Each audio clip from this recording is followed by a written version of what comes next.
Hello tout le monde, j'espère que vous allez bien, moi ça va super. Alors aujourd'hui je vais vous parler de la difficulté pour les personnes qui ont une immaturité psycho-affective de maintenir des relations interpersonnelles. Et bien pourquoi déjà elles ont du mal à maintenir des relations interpersonnelles? C'est tout simplement parce que comme elles sont affectivement, émotionnellement en décalage avec leur réel âge d'adulte, eh bien ce sera toujours des conflits. Elles se sentiront toujours menacées par les autres, elles seront toujours dans, comment dirais-je, il y aura toujours des difficultés à faire des compromis avec les autres. Elles mettront tout de suite à distance des personnes qui ne vont pas dans leur sens, ou tout simplement les personnes en auront tellement marre qu'elles vont s'éloigner d'elles parce qu'elles seront lassées, elles n'en pourront plus. Donc le fait qu'elles ont un très faible sens du relationnel, eh bien, font que souvent c'est des personnes qui risquent de se retrouver toutes seules parce que les gens autour d'eux, autour d'elles, pardon, en auront eu tout simplement marre. D'où l'intérêt d'avoir et de développer une maturité affective, et ça s'appelle l'intelligence émotionnelle. Parce que avoir de l'intelligence émotionnelle, ça permet de mieux communiquer avec les autres de manière saine et équilibrée, de maintenir des relations beaucoup plus harmonieuses, de résoudre des problèmes, de trouver des compromis. Et ça, c'est valable autant dans une relation de couple que dans le monde professionnel ou dans la vie de tous les jours. Malheureusement, les personnes qui ont une immaturité, qui sont très immatures, eh bien, elles sont toujours en conflit permanent avec les autres parce que elles ne comprennent pas la plupart du temps ce qui leur est demandé, ce qui est attendu d'elles dans certaines situations.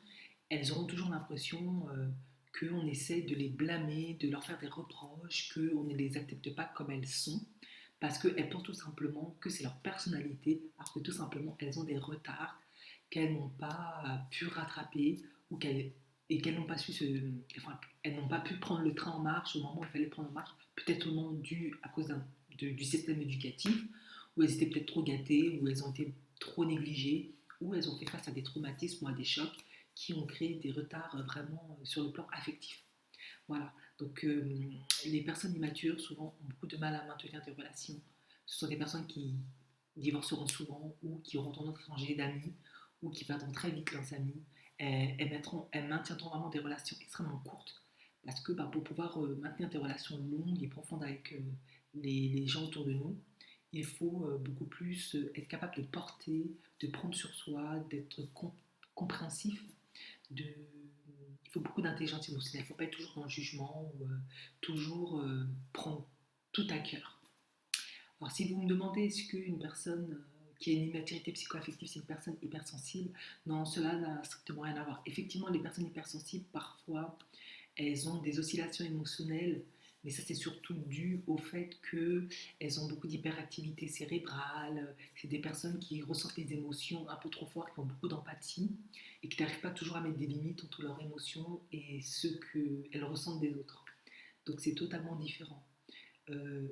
D'ailleurs, une personne hypersensible a énormément d'intelligence émotionnelle et c'est ce qui la distingue et qui fait aussi sa sourdouance. Une personne immature, elle, justement, c'est l'opposé, n'a absolument pas d'intelligence émotionnelle, ou très peu, et ça crée des conflits.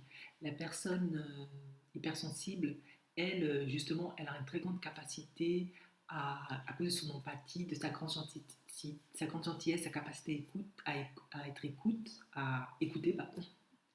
Elle aura une plus grande capacité, justement, à créer des liens, à être avec les autres. Par contre, elle se laissera vite toucher parfois parce qu'elle ressent les émotions parfois plus fort que les autres et une simple phrase peut l'affecter un peu plus que les autres. Le fait de voir un tableau, le fait de voir un film, ça peut, ou une situation un peu plus difficilement que les autres, mais c'est pas une personne qui aura qui aura une volonté de faire du mal à autrui ou euh, elle ne perçoit pas autrui forcément comme une menace. Bien au contraire, elle est plutôt altruiste. Alors qu'une personne immature, elle voit vraiment les autres comme une menace, vu qu'elle est égocentrique et que tout doit tourner autour d'elle, elle voudra contrôler, manipuler, elle va toujours se victimiser, elle va être dépendante des autres, donc elle va toujours faire porter aux autres ses responsabilités, tout ce qu'elle, elle ne veut pas se charger, parce qu'elle aura l'impression qu'elle a droit à tout et que c'est les autres qui ne la comprennent pas. Voilà, c'est vraiment ça le distinguo. Donc, merci de m'avoir écouté. Surtout, n'hésitez pas à regarder la dernière vidéo. Et je vous dis à la prochaine vidéo. Ciao, ciao.